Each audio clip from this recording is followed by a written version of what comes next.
You'll love to see it. Justice fighting back against the fake news media. Donald Trump is one of the most powerful men on the planet and has been for a very long time. In fact, his whole life, basically. Getting $1 million loan from your dad, that's a big deal. That gives you a lot of power, more than most people on the planet. Donald Trump becomes a billionaire, one of the most powerful people on the planet.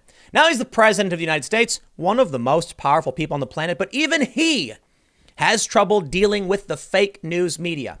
Now, to an extent, I like this. There are some good things here, right? Like a strong press going up against one of the most powerful people in the world. I absolutely can respect. Man, we have an awesome country, don't we? Think about this. They can lie all day and night and they get away with it. Maybe things are a little too good here for our press. I'm kidding. I think it's great. I'll tell you what. The system tends to be a good one. If you lie, you will be sued. And the media has been relentlessly lying about Trump non-stop. One of the latest things they lied about him. There are certain things I can't talk about on YouTube. I'll just say it, whatever. They lied about Donald Trump when he said that some people who go to work have the coronavirus and don't realize it and get better. And they publish all of these stories now where they then say that, oh, Trump said it was okay to go to work. It's all lies, man. Russiagate for 3 years. Trump escalates fight against press with libel lawsuits. Excellent. He probably will not win, but at least he is fighting back. Because for too long, the media has been just lying. These people are disgusting individuals. They lie about me. They lie about you. They lie about Trump. They lie about Trump supporters. They lie about a rally in Virginia. They are liars, manipulators, deceivers. And it's about time people started fighting back against them. You know what I really love? You guys ever watch Project Veritas's Retracto segments they do? And they have that song with Retracto, the alpaca. I love it. The song's great. And I love watching him put on the wall retractions from liars. These people are either so stupid they can't Google search and look up what actually happened because they're lazy as well. But some of them actively lie thinking they'll get away with it. So I love it when people push back. I love those Project Veritas videos. He's got that wall of all the retractions. It's excellent. Excellent. Finer than the finest Italian pasta, I will tell you. Let's read the story from the Hill and see what's going on. The Trump campaign's libel lawsuits against the New York Times, the Washington Post, and CNN mark a dramatic escalation in the president's long fight with the media. Legal experts have said the suits are dead on arrival, failing to meet the high bar to prove defamation on a public figure. But they fear an environment in which powerful elected officials try to use the courts to intimidate the press. The concern here is not that one of these suits would win on the merits. It's the chilling effect that it has on public discussion of political affairs. Jonathan Peters, the Columbia Journalism Review's press freedom correspondent and a University of Georgia media law professor, told The Hill. Let me stop you right there and just point out, I don't know exactly how the legality works, but I'm pretty sure if, say, like I published a story and someone tried suing me, I think I could then file a claim for legal fees. Maybe I'm wrong about this, so I get compensated. The challenge is whether or not some of these organizations can actually muster a legal defense. But I'm sorry. If you mean to tell me that someone's going to use the legal system as it stands against you, and that's a chilling effect and unfair, what are you doing in this industry? It's not like Trump's creating special rules to go after you. He's literally using the legal system as it stands. If you have not prepared for that, then you got another thing coming. When I worked for these other news organizations, they have legal departments and lawyers to make sure everything's on the up and up. And yeah, it costs money. But guess what? Welcome to the news business. If you want to make claims about someone, don't be surprised if they file a lawsuit against you. Sometimes people file frivolous suits. Those tend to get dismissed outright. It is very difficult to win a defamation case. It may be that Donald Trump's suits are dead on arrival, but at least he is filing them. And if they are, the courts will dismiss it and Trump will lose. Congratulations. That's literally how civil court works. Trump has regularly attacked the press, often referring to reporters as the enemy of the people.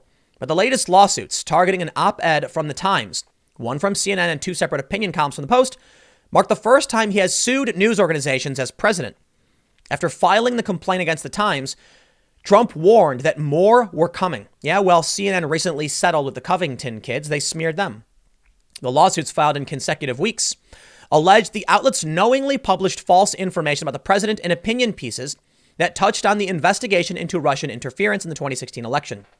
The lawsuit filed in federal court in Washington, D.C. against the Post cites a June 2019 piece From the Post opinion writer, Paul Waldman.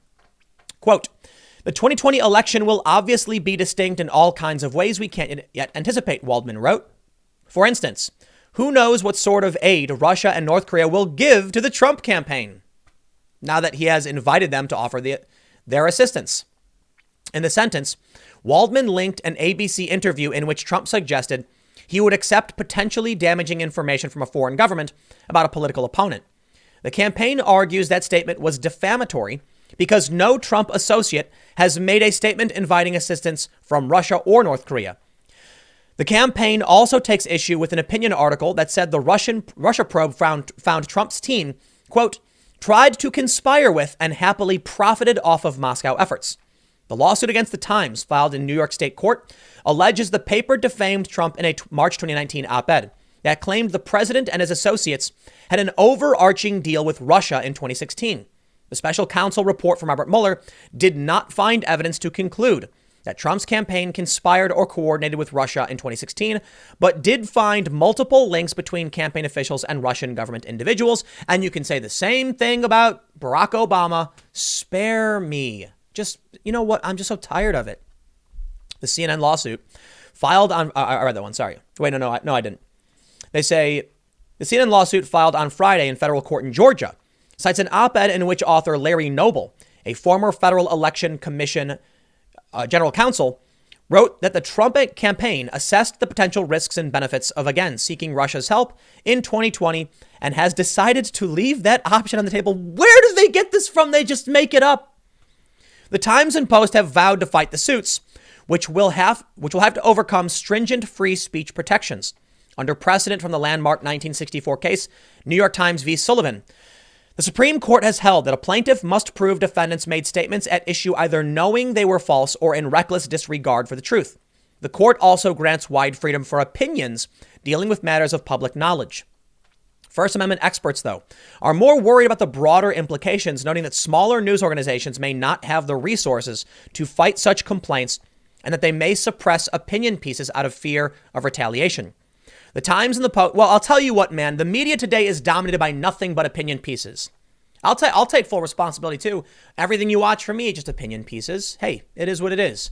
But it's fair to say, if people are concerned about putting out fake news or their opinion pieces could be threatened, then maybe you need to get back to doing regular news. I don't know what to tell you. Smaller companies, there's a risk there. I can respect that, absolutely.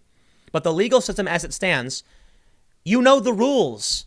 And it's always true. Rich people can do things. It's tough. We'll figure things out. The system isn't perfect, but it is what it is. And we all knew the rules when we got involved. The Times and the Post have the resources to hire excellent legal counsel who will demonstrate why these lawsuits are completely meritless. Brian Haas, a staff attorney for the ACLU, Speech Technology and Privacy Project, told The Hill.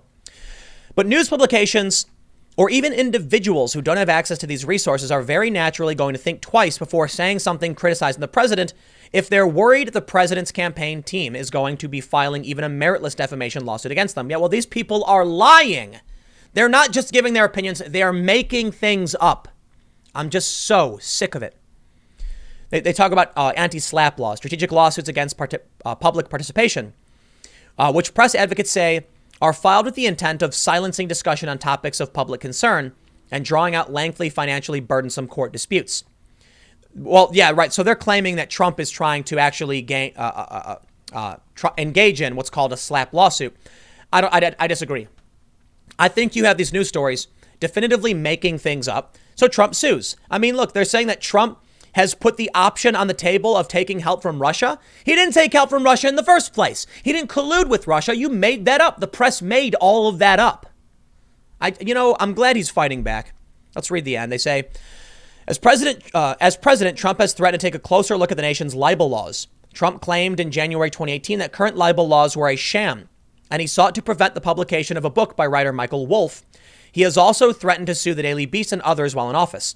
It's no coincidence that a president who refers to the press as the enemy of the people is out there filing meritless defamation suits, Haas said. Courts will see through these lawsuits, but the danger posed by them is that would-be critics of the president will look at the suits and think twice before speaking their mind. There is a concern there. I believe in the freedom of the press, but we have a different problem here. We have essentially freedom to lie. It's gotten to that point where the media just pumps out lies all day, and they use weasel words to accomplish this. The courts are, in my opinion, being much too lenient on lies. I get it. There's a fine line, and typically people want to err on freedom of speech, and I absolutely respect that. I don't know where to draw the line. I am rather happy with where things are to a certain degree.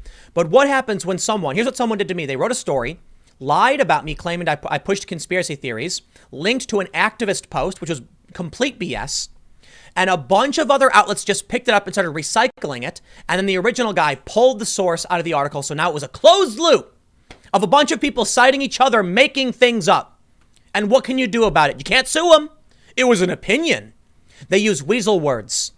They'll say, Trump, I'm not, you know what? I'm not going to give you a specific example, but I'll just tell you what they claimed about me was that I pushed conspiracy theories. Define that. What does that mean? Well, we just meant that he was talking about it. But the average person hears that and they think you were actually saying it was true. If you make a video, if you give a speech and you say, this is the conspiracy theory, it's not true, they'll claim you pushed it by putting the idea out there, That's how they play the game.